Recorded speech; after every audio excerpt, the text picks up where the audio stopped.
We began with Robert Altman, the filmmaker. He has made many movies that have captured the attention of audiences and aficionados of film. Think about The Player, and think about Nashville, and think about so many other films. His new one first was called Pret-a-Porter. It is now called Ready to Wear, and I am pleased to have back at this table Robert Altman. Welcome, sir.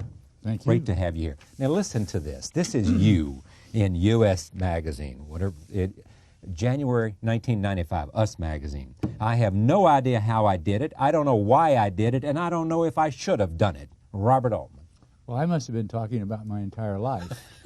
Well, let's talk about your life then. That's what that was about. I thought it was about a movie. It's about a life.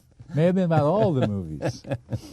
All right, tell me, do you feel that way about Ready to Wear? Well, Pret-a-Porter and Ready to Wear mean exactly the Right. same thing. It's a translation rather than a title change. Well, why did you leave it Pret-a-Porter? Well, because a lot. I'll tell you why. A lot of people, educated people who journalists would come up and they'd say, "Gee, I can't wait to see Pret-a-Porter," and to correct them That's right. embarrasses them. Yeah. And it just, I thought that it would catch on, but what difference does it make? Okay, so It's Ready to Wear still is a the name funny of the film. movie, Pret-a-Porter. Still a funny Yeah. movie? Oh, yeah. A great movie? A good movie? It's a good, funny movie, yes. It's Yeah, it very, is. very funny. Oh, I like it. You do? Yeah, very much. Yeah. Now,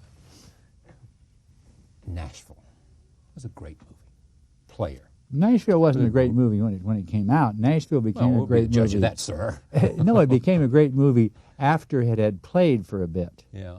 How does a movie become great? I mean, are you terms of... Well, terms I know. I'm just going by the reviews and the Okay. initial They conversations. didn't like it that much. It was very Oh, controversial. no. But It The was- Player hit pretty strong, didn't it? Mezzo, yeah, it was good. Yeah. But do you think this is in that rank? Yeah, oh, absolutely. Yeah. Absolutely. What does it share with those films? It's an essay film. Right. What I call an essay film. It's not none of them are strong individual stories. Right. It's not a strong They're narrative. an arena film. linear They're about a subject. They're about all the people and various elements that go to make up that subject.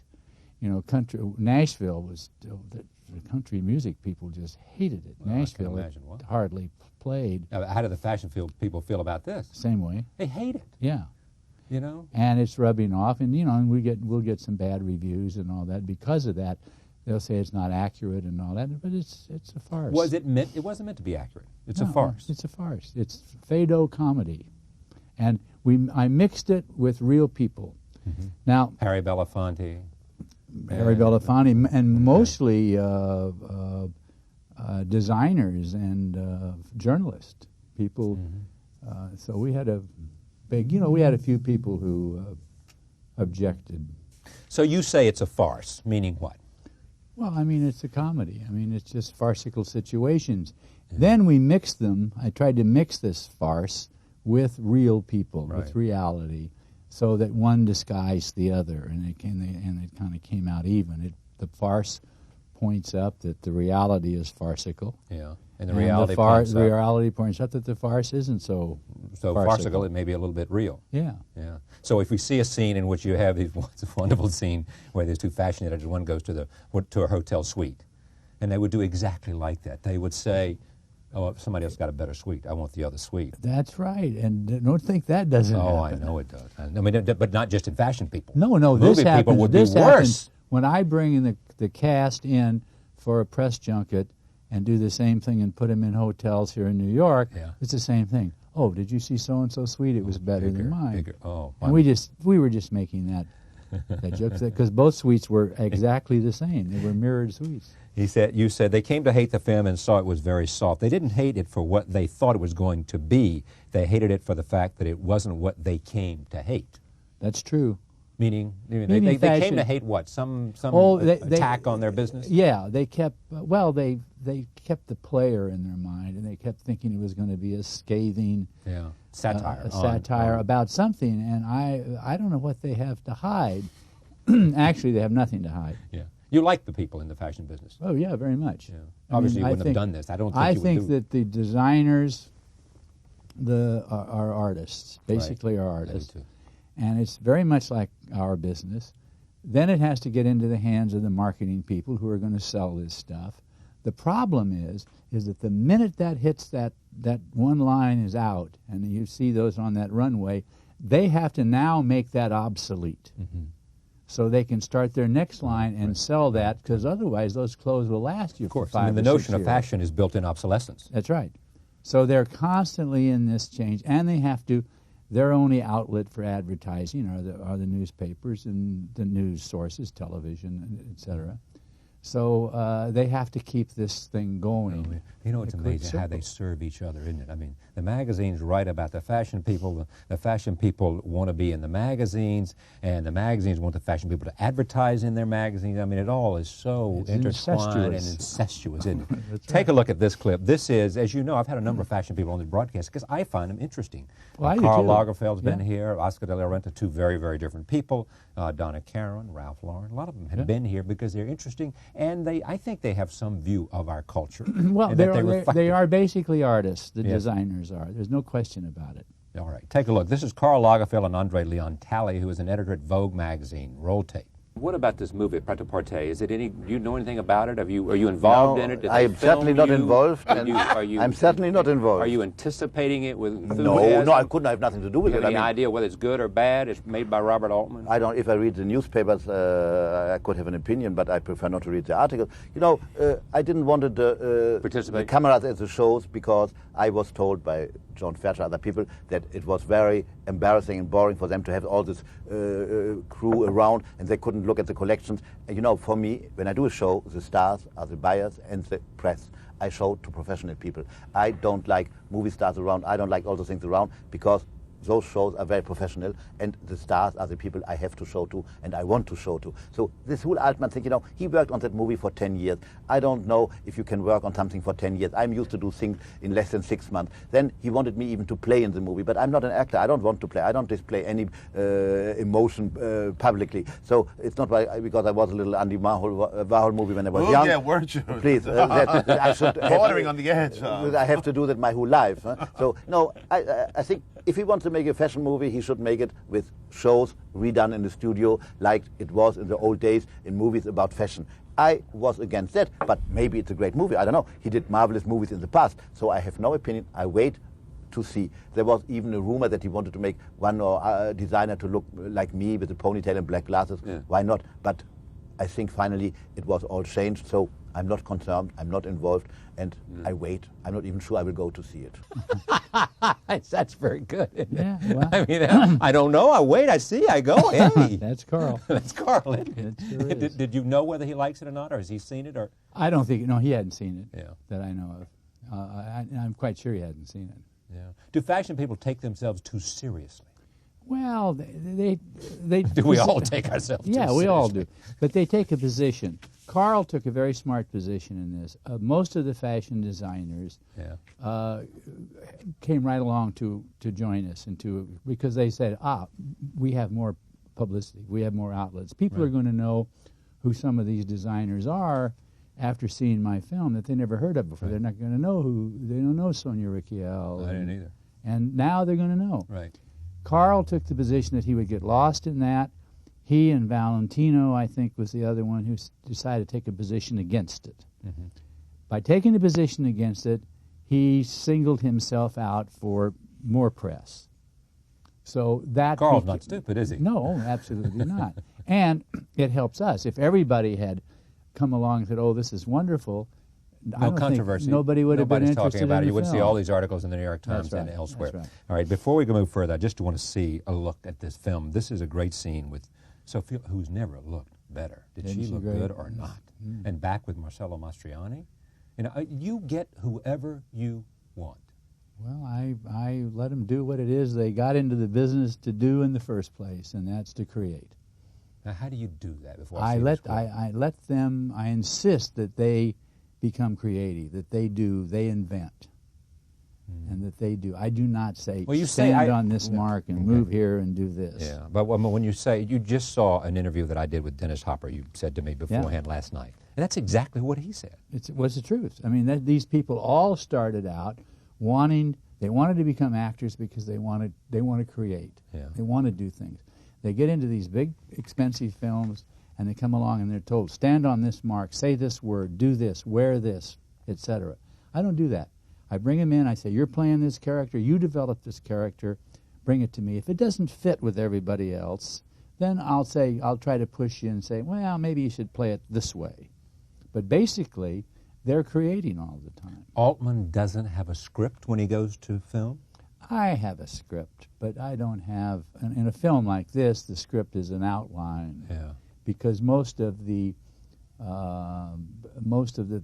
things that happen, I'm interested in happening out of the characters developed by the actors and by the reality of the situation. Yeah, but Tommy Lee Jones was here the other day, and he was talking about Cobb. You know, I don't know if you've seen the film. I haven't seen it yet. His performance, I think, is extraordinary. Oh, he's a wonderful brilliant, actor. Yeah, you know, very great good actor. But and Shelton had written. He liked the dialogue. I mean, he basically said, you know, I did the script. That's what I did. I mean, that's one version. I mean, that's another version. Well, that's the way I think most films are made. I mean, and there's nothing wrong with that. I mean, if everybody made films the way I made films, I think it'd be pretty boring. I mean, everybody does things in their own particular way. I make a certain kind of film, and that's just the way I operate, that's all. Characterize the kind of film you make. Well, I'm more interested in essay films. I'm more interested in behavior, human behavior, character behavior, than I am in telling very tight stories. Stories, long, drawn-out kind of stories. I like them when I watch them, but I don't deal with them very well. Yeah. I mean, what I like about what you do, I just have a feeling you've taken me there for an experience.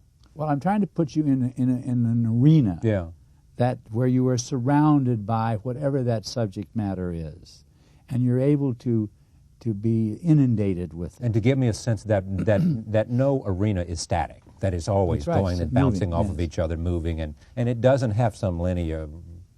The linearness is, I sacrifice sometimes. A lot of people think too much. They say, oh, I want to see a good, strong story. Well, then they should go see another But so film. when the people who back you, I mean, do they say, Robert, give us a little more story? They say... Don't give us another... The people who back me...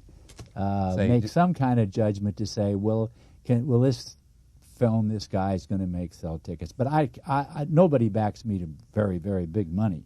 I mean, these aren't big risk films. Yeah, you don't pay your actors a lot, do you? I don't get, no.